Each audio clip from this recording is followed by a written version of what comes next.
வணக்கம். நான் உங்கள் நண்பன் புதுயுகம், போட்டித் தேர்வர்களின் துணைவன். Archaeological discoveries of Tamil literature from Sangam age. தொல்லியல் கண்டுபிடிப்புகளை பற்றி தான் நாம் இன்றைக்கி பார்க்க போகிற டாபிக். சரி, அதாவது முதல்ல ஸ்டோன் ஏஜ், கற்காலம்னு ஒன்று இருந்தது. மனிதனோட தோற்றம் அப்படிங்கிறது கற்காலத்தில் இருந்தால் தொடங்குது. கற்காலத்துலேயும் நாம் பழைய கற்காலம், இடைக்கற்காலம், புதிய கற்காலம்னு பிரிச்சிருக்கோம் இல்லையா? அந்த புதிய கற்காலத்துக்கு அப்புறம் தான் இங்கே சிந்து சமவெளி நாகரிகம்லாம் வந்தது. அதற்கு அதாவது செப்பு காலம் அப்படிங்கிறது, அதற்கப்புறம் இரும்பு காலம் அப்படிங்கிறது வந்தது. அந்த இரும்பு காலகட்டத்தில் தான் இங்கே தமிழ்நாட்டில் மெகாலித்திக் கல்ச்சர், பெருங்கற்கால பண்பாடு அப்படிங்கிற ஒன்று உருவானது. சரி, இந்த பெருங்கற்கால பண்பாடு அப்படிங்கிறத நம்ம இப்போ பார்க்க போகிறது. அது மட்டும் இல்லாமல் அல்லது அது அயனேஜ் அப்படின்னு சொல்லலாம். சரி, இங்கே ஆர்கியாலஜிக்கல் சைட்ஸ் அப்படிங்கிறது, அதாவது தொல்லியல் கண்டுபிடிப்புகள் கண்டுபிடிச்சிருக்கோம் இல்லையா? அப்போ அது எந்தெந்த இடங்கள்லாம் பார்த்தோம் அப்படின்னா, தமிழ்நாட்டில் ஆதிச்சநல்லூர், அது தூத்துக்குடி மாவட்டத்தில் இருக்குது.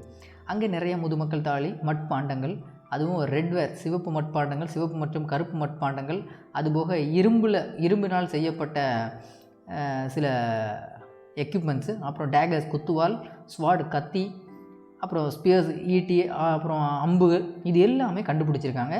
இதெல்லாம் மெகாலித்திக் ஸ்டோனேஜில் முக்கியமாக நம்ம ஆதிச்சநல்லூரில் கண்டுபிடிச்சிருக்காங்க. சரிங்களா? ஆதிச்சநல்லூர். அப்போ இதில் நம்ம கேள்வி என்ன அப்படின்னா, ஆதிச்சநல்லூர் அப்படிங்கிறது இரும்பு காலத்தையே சேர்ந்தது அப்படிங்கிறது தான் நமக்கு கேள்வியாக வரக்கூடியது. சரிங்களா? அப்புறம் பிரான்ஸ் ஆப்ஜெக்ட்ஸ், வெண்கலத்தால் செய்யப்பட்டதெல்லாம், domestic animals and wild animals like tiger, antelope, elephant, அப்புறம் இது எல்லாமே மண்ணுக்கடியிலேருந்து நம்ம தோண்டி எடுக்கப்பட்ட பொருட்கள் தான். சரிங்களா? அதே மாதிரி இப்போ நம்ம எவ்வளோ பெரிய வேலைகளை கூட பார்த்துடலாம். ஆனால் அந்த நுட்பமான வேலைகள் இருக்கு இல்லையா, அதை திறம்பட செஞ்சுருக்காங்க அந்த காலகட்டத்தில். அப்புறம் கீழடி, சிவகங்கை டிஸ்ட்ரிக்ட் அப்படிங்கிறது.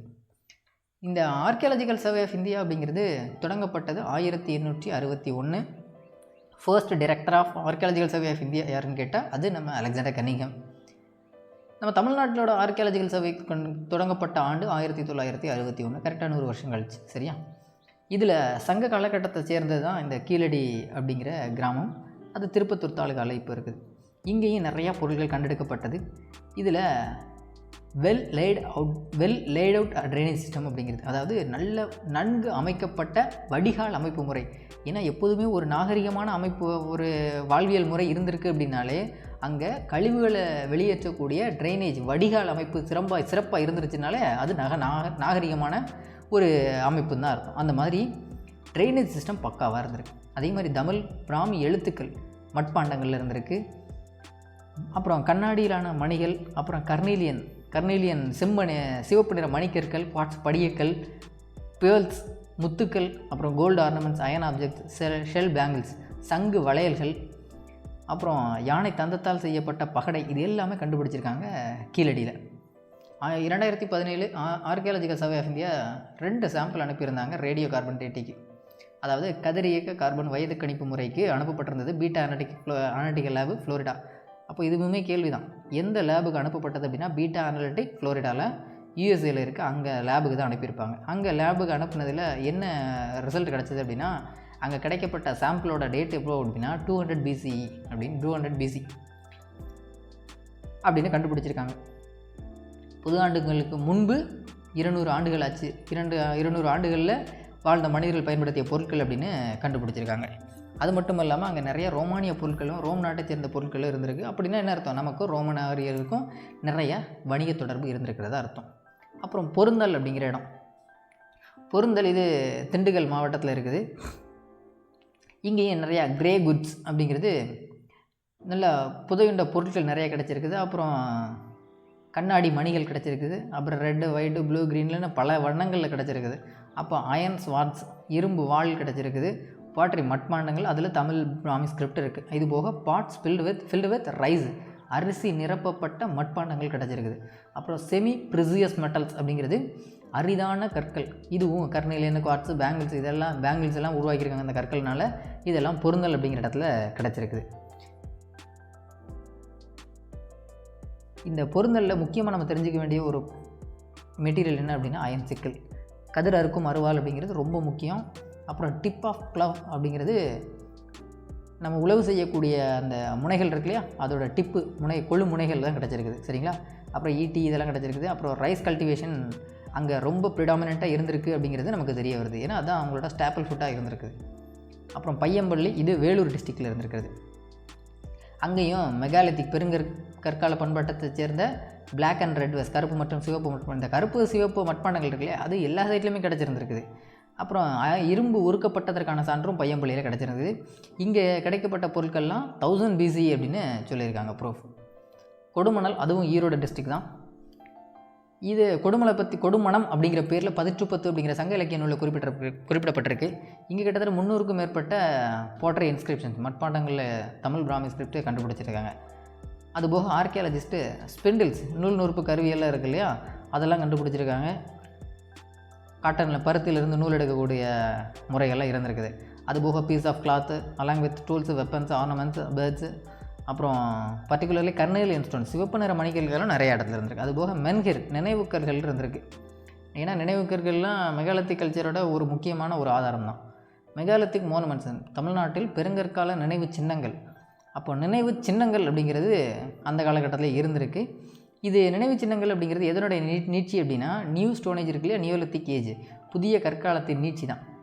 அப்புறம் அது அப்படியே எங்கே வந்திருக்கு, மெகாலித்திக் ஸ்டோனேஜுக்கு, மெகாலித்திக் கல்ச்சருக்கு, பெருங்கற்கால பண்பாட்டுக்கு வந்திருந்திருக்கு.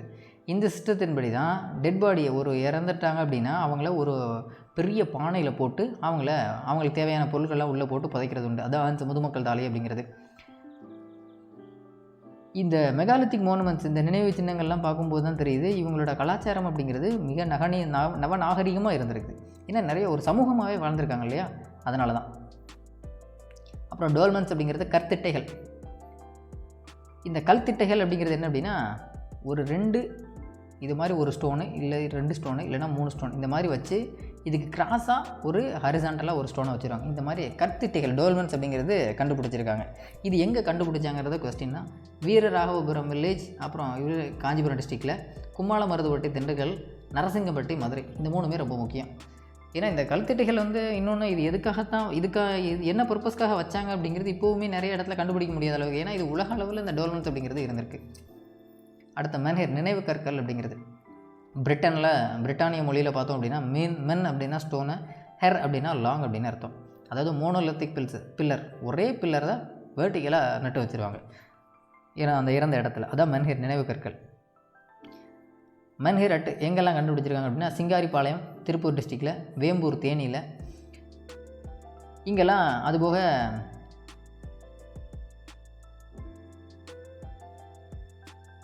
உப்பார் ரிவரோட அந்த ரிவரோட ஆற்றங்கரையிலையும் கண்டுபிடிச்சிருக்காங்க. அதுபோக மென்ஹிர்ஸ் நினைவு கற்கள் வேறு எங்கே இருந்திருக்கு அப்படின்னா, நரசிங்கப்பட்டி மதுரை டிஸ்ட்ரிக்ட், குமரிக்காவல் பாளையம் அண்டு கொடுமணல் ஈரோடு மாவட்டத்திலையும் கண்டுபிடிச்சிருக்காங்க. ஹீரோ ஸ்டோன்ஸ் அப்படிங்கிறது நடுகர்கள் நடக்கூடிய முறை எந்த நூலில் குறிப்பிடப்பட்டிருக்கு அப்படின்னு கேட்டால் தொல்காப்பியத்தில். ஏன்னா நமக்கு கிடைக்கப்பட்ட மிக பழமையான நூல் எதுன்னு கேட்டாலும் அது தொல்காப்பியம் தான். தொல்காப்பியத்தில் அந்த ஹீரோ ஸ்டோன்ஸை பற்றி குறிப்பிட்டிருக்காங்க. கிட்டத்தட்ட ஒரு ஹீரோ ஸ்டோனை நட்டு வைக்கிறதுக்கு கிட்டத்தட்ட 6 வகையான வழிகள் இருக்குது. சரியா? இந்த ஹீரோ ஸ்டோன் அப்படிங்கிறது ஒரு memorial stone, resident remembrance of honourable death. அதாவது வீரதீரமாக இறந்த ஒரு மனிதனுக்கு நட்டு வைக்கக்கூடியதான் இந்த நடுகற்கள் அப்படிங்கிறது. ஏன்னா அந்த காலகட்டத்தில் சண்டை அப்படிங்கிறது, இப்போ இங்கே ஒரு 200 ஆடு இருக்குது, இன்னொரு இடத்துல 300 ஆடு இருக்குது அப்படின்னா, இந்த 200 ஆடை இருக்கிற இன்னும் நமக்கு அதிகமாக தேவைப்படுதுன்னு சொல்லி இந்த 300 ஆடை போய் திருடுறதுக்கு போவோம். அப்போ திருடுறதுக்கு போகும்போது இங்கேருந்து ஒரு குழு தலைவன் இந்த 200 பேரையும் அடித்து விரட்டணும். அப்படி அடித்து விரட்டும் போது ஒருவேளை இவர் இறந்தும் போகலாம், இல்லை வீரதீரமாக ஏதாவது சாகசங்கள் செய்யலாம். இறந்து போனார் அப்படின்னா இவரோட ஞாபகார்த்தமாக தான் அந்த நடுகர்கள்லாம் நடுறது. ஓகேவா? இது எங்கெல்லாம் இருக்குது அப்படின்னா, மானூர் வில்லேஜ் பழனியில், திண்டுக்கல் டிஸ்ட்ரிக்ட், அப்புறம் வெள்ளாளங்கோட்டை தூத்துக்குடி மாவட்டம், அப்புறம் புலிமான் கோம்பை திண்டுக்கல் டிஸ்ட்ரிக்ட், இப்படின்னு இந்த இடங்கள்லாம் இந்த ஹீரோ ஸ்டோன்ஸ் நடுகர்கள் அப்படிங்கிறது கண்டுபிடிச்சிருக்காங்க.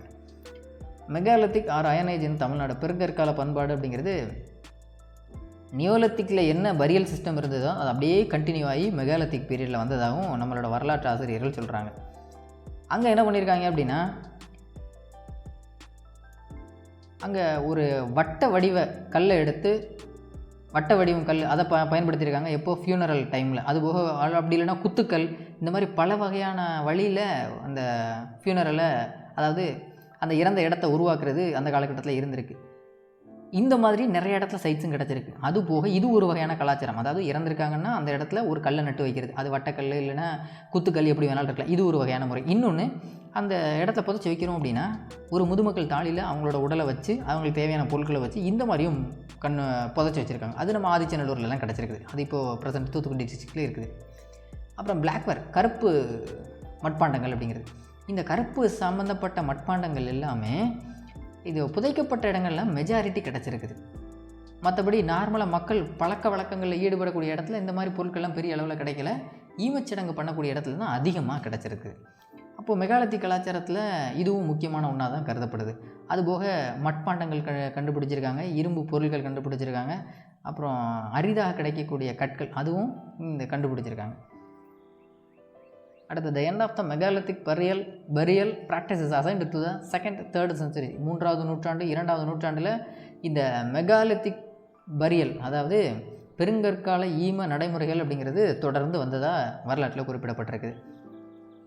அசோகரோட பிராமி எழுத்துமுறை எப்படி இருந்ததோ அதே மாதிரி பிராமி எழுத்துமுறை இங்கே நம்ம கொடுமணல் ஈரோட்லையுமே இருந்திருக்கு. அதுவும் நமக்கு சான்று. அதாவது இங்கே எப்படியெல்லாம் மக்கள் வாழ்ந்தாங்க மெகாலித்திக் காலகட்டத்தில் அப்படிங்கிறது. இந்த மெகாலித்திக் கலாச்சாரம் அப்படிங்கிறது சங்கம் பீரியடில் மட்டும் இல்லாமல் அப்படியே தொடர்ந்து வந்ததாகவும் வரலாற்று ஆசிரியர்கள் குறிப்பிடுறாங்க.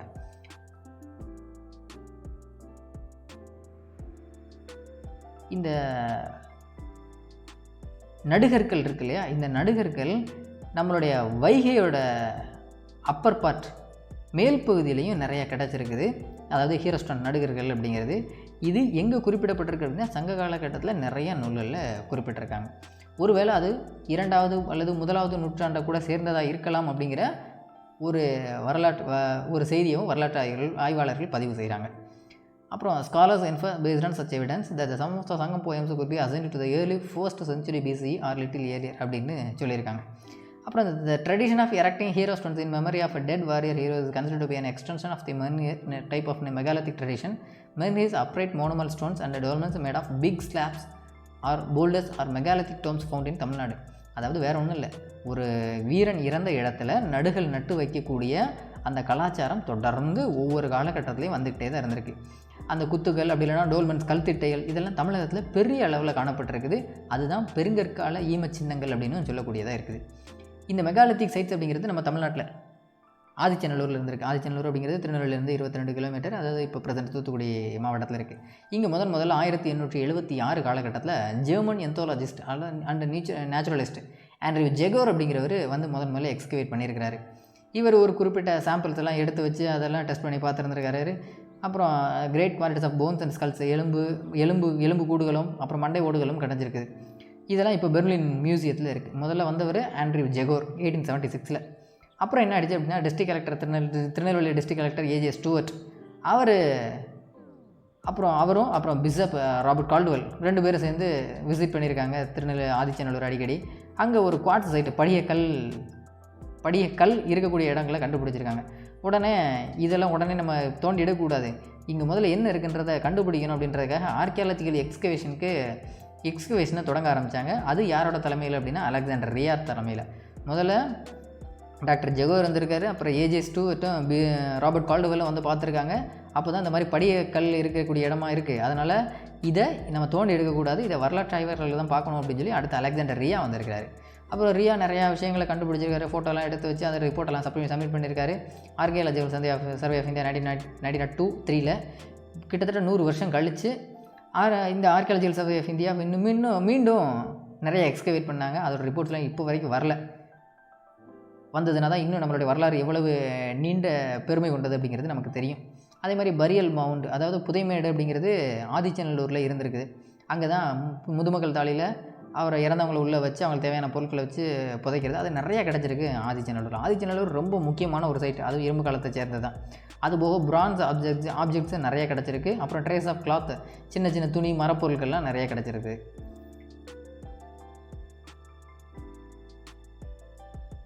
அப்புறம் அங்கே கிடைக்கக்கூடிய பிரான்ஸ் மெட்டலாக இருந்தாலும் சரி, இல்லை அந்த பிரான்ஸ் மெட்டல் இல்லை ஆர்னமெண்ட்ஸ் தங்க ஆபரணங்களாக இருந்தாலும் சரி, அதிலெல்லாம் விலங்குகள் படங்கள் வந்து பொறிக்கப்பட்டிருக்கு. ஏன்னா நம்மளுமே இப்போ சாமி கும்பிட்றோம் அப்படின்னா அந்த காலகட்டத்துலேருந்து இந்த காலகட்டத்து வரைக்கும் இருக்கக்கூடிய அத்தனை விலங்குகளையும் தான் நம்ம வழிபடுறோம் இல்லையா. அப்போ அந்தளவுக்கு விலங்குகள் மேலே அதிகமான ஒரு ஈர்ப்பு இருந்ததுனால தான் விலங்குகளோட படங்களை நம்மளுடைய கற்கள்லையும், அதாவது பிரான்ஸு வெண்கல பொருட்கள்லையும் தங்க ஆபரணங்கள்லையும் விலங்குகளோட படங்களை பொறிச்சிருந்திருக்காங்க.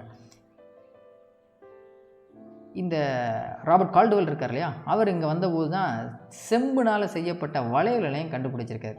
அதுபோக மட்பாண்டங்கள், பித்தளை உருக்கி நிறையா பொருட்கள் செய்கிறது, அப்புறம் வீவிங் நெசவு பண்ணுறது, அப்புறம் மர வேலைப்பாடுகள் எல்லாமே இங்கே நடந்ததுக்கான ஆதாரங்கள்லாம் கிடச்சிருக்குது. அதுபோக நெல், அப்புறம் அதிலிருந்து வரக்கூடிய உமி, இதுவும் கண்டெடுத்திருக்காங்க. அப்போ அந்தளவுக்கு ஒரு மிகப்பெரிய நாகரிகமான கூட்டம் அங்கே வாழ்ந்ததற்கான அறிகுறியும் தென்படுது. அப்புறம் போராக இருந்தாலும் சரி, எதுவாக இருந்தாலும் விலங்குகளை பலியிடக்கூடிய பழக்கம் இப்போவுமே இருக்குது இல்லையா. இப்போ கோவிலில் இருந்தால் ஆடு, மாடு, சேவல் இதெல்லாம் பலியிடுறோம் இல்லையா, அந்த மாதிரி அங்கே பலியிடக்கூடிய பழக்கமும் ஒரு வேளை இருந்திருக்கலாம் அப்படின்னு கண்டெடுக்கப்பட்டிருக்கு. ஓகேவா. ஆனால் அதெல்லாம் பண்ணுறதுனால இவங்க மதங்களை பின்பற்றியிருக்காங்க அப்படிங்கிறதுக்கான ஆதாரம் பெரிய அளவில் இல்லை.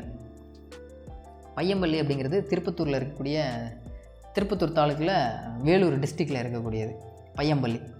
இதுவும் ஆர்கியாலஜிக்கல் சர்வே ஆஃப் இந்தியா இங்கே தோன்றினாங்க 1960. இங்கேயும் பிளாக் அண்ட் ரெட் வேஸ், அந்த கருப்பு மற்றும் சிவப்பு நிற மட்பாண்டங்கள் அப்படிங்கிறது எல்லா சைட்லையுமே மெஜாரிட்டி கிடச்சிருக்குது. அதுபோக இங்கே முதுமக்கள் தாலையும் அதிகமாக கிடச்சிருக்குது.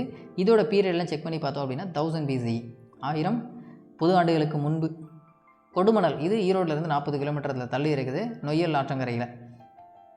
இதில் நிறைய எக்ஸ்கவேஷன் ஒர்க் பண்ணாங்க. 1980, 90, 2012 நிறையா பொருட்கள் இங்கேயும் கிடச்சிருந்தது. Megalithic burials of Kodumanal. அப்புறம் இதுலேயும் மட்பாண்டங்கள், ஆயுதங்கள், கருவிகள், தங்க ஆபரணங்கள், அப்புறம் மணிக்கற்கள் எல்லாமே கிடச்சிருக்குது. இன்னொன்று, இங்கே மொஹஞ்சதாரோவில் கிடச்ச பொருட்கள் எப்படி இருந்ததோ அதே மாதிரியான செம்மணிக்கற்கள் இங்கேயும் நம்ம கொடுமணலில் கண்டுபிடிச்சிருக்காங்க. அப்போது ஒருவேளை இங்கே ஆனால் அதுக்கு உருவாக்குறதுக்கான வழிகள் இல்லை. அப்போது எங்கேருந்தோ நமக்கு ட்ரேடு நடந்திருக்கு அப்படிங்கிறத இதை வச்சு நம்ம புரிஞ்சுக்கலாம். கொடுமணலுக்கான ட்ரேடு, அதாவது ஈரோடு டிஸ்ட்ரிக்கு எங்கேயோ மொஹஞ்சதாரோலேருந்து கூட ட்ரேட் நடந்திருக்கிறதுக்கான வாய்ப்பு இருந்திருக்குன்னு நம்ம ஆளுங்க சொல்ல முடியுது இல்லையா, இந்த ப்ரூஃப் எல்லாம் வச்சு தான். இந்த சங்க நூலான 18 கொடுமணம் அப்படிங்கிற பேரில் இந்த கொடுமணலை குறிப்பிட்டிருக்காங்க. ஏன்னா அது யார், சேரர்களோட ஊர் இல்லையா. அப்போது அங்கேயுமே நிறையா ஜெம்ஸ்டோன்ஸ், அதாவது மதிப்புமிக்க கற்கள்லாம் கண்டுபிடிச்சிருந்துருக்காங்க. அப்புறம் ரோமன் காயின்ஸ் நிறையா கண்டுபிடிச்ச இடம் நம்ம அரிக்கமேடை கூட சொல்லலாம் இல்லையா, அதெல்லாம் ரொம்ப முக்கியமான இடம் அரிக்கமேடு. அப்போது அங்கே நமக்கு ட்ரேட் நடந்திருக்குது. ரோமன் காயின்ஸ் இங்கே வரணும்னா நம்மளே அச்சடிக்க போகிறது இல்லை இல்லையா, நம்மளே அச்சடிச்சிருந்தோம், அதெல்லாம் பழக்கம் வந்ததுக்கப்புறம். அப்போ நமக்கும் அவங்களுக்கான ட்ரேட் அப்படிங்கிறது பெரிய அளவில் இருந்திருக்கு. சிப்பி, வளையல், அப்புறம் ஃபர்னஸ், உலைகள், இது எல்லாமே கண்டுபிடிச்சிருக்காங்க. அப்புறம் இந்த முதுமக்கள் தாலி, இது நிறையா பொருட்கள் கொடுமணலில் கண்டுபிடிக்கப்பட்டது தான். சரியா. அப்படிலாம் கண்டுபிடிக்கும்போது எல்லாம் ஒரே வகையாக இருந்ததுன்னா ஒரே மக்கள் வாழ்ந்ததாக சொல்லலாம். இங்கே பல்வேறு வகையான பொருட்கள் கிடைக்கும்போது தான் நமக்கே உறுதியாகுது. அப்போ இங்கே பல்வேறு இனக்குழுக்கள் வாழ்ந்ததாக சொல்லப்படுது. அப்புறம் கிராஃபிட்டி அப்படிங்கிறது அந்த கீறல்கள்னு சொல்லுவோம் இல்லையா, அதெல்லாம் நிறைய கிடச்சிருந்துருக்குது. அப்போ அதெல்லாம் பார்க்கும்போது தான் அவங்களோட வாழ்வாதாரம் எப்படி இருந்திருக்குது, அவங்களோட கலாச்சாரம் இதெல்லாம் தெரிய வருது நமக்கு. ஏன்னா ஒரு பானை செய்கிறதுனா கூட அதில் அவ்வளவு டெக்கரேஷன் இருந்திருக்கு. அப்போ அந்தளவுக்கு அவங்களோட நுட்பமாக அவங்களோட வாழ்வியல் இருந்திருக்கு. அதே மாதிரி மென்ஹிர் நினைவு கற்கள்லாம் இருந்திருக்குது. அக்கார்டிங் டு ஒய் சுப்பராயலு அப்படிங்கிறவரோட பொறுத்தளவுக்கு என்ன சொல்கிறார் அப்படின்னா, இதெல்லாம் சங்க காலத்தை சேர்ந்ததாக இருக்கலாம் அப்படின்னு சொல்லி இவர் சுப்பராயலு அப்படிங்கிறவர் சொல்கிறாரு. ஓகேவா. இதுதான் நம்மளுடைய தொல்லியல் கண்டுபிடிப்புகள். சரி, இந்த தொல்லியல் கண்டுபிடிப்புகள்லாம் இருக்கு இல்லையா, இதெல்லாம் கண்டுபிடிச்சி நம்ம என்ன செய்ய போகிறோம் அப்படின்னா, நம்மளுடைய வரலாறு அப்படிங்கிறது மிக தொன்மையானது அப்படிங்கிறத பறைசாற்றுறதுக்கு இதுதான் ரொம்ப முக்கியமானது. அதுக்கு தான் இந்த கண்டுபிடிப்புகள்லாம் தேவைப்படுது. இதுவரைக்கும் கிட்டத்தட்ட 24,771 இன்ஸ்கிரிப்ஷன்ஸ் நம்ம கண்டுபிடிக்கிறோம். மொத்தம் 40 ஆர்கியாலஜிக்கல் சைட்ஸ் இருக்குது தமிழ்நாட்டில். அதில் 36 ஆர்கியாலஜிக்கல் சைட்ஸ் அப்படிங்கிறது புத்தக வடிவத்தில் கொண்டு வந்தாச்சு. இன்னும் 4 அதற்கான வேலைப்பாடுகள் நடந்துகிட்ருக்கு.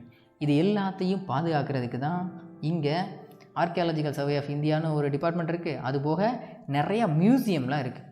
இதெல்லாம் பாதுகாக்கிறதுக்கு நிறையா சட்டங்களும் நம்மளுடைய அரசாங்கம் கொண்டு வந்திருக்கு. 1878 இந்தியன் ட்ரெஷர் ட்ரவ் ஆக்ட் அப்படின்ற ஒன்று கொண்டு வந்திருந்தாங்க. இந்திய கருவூலம் மற்றும் புதையல் சட்டம் அப்படிங்கிறது. 1972 த ஆன்டிக்யூட்டிஸ் அண்ட் ஆர்ட் ட்ரெஷர் ஆக்ட் அப்படின்னு சொல்லி, அதாவது பழங்கால பொருட்கள் மற்றும் கலை கருவூலங்கள் சட்டம் அப்படிங்கிறது.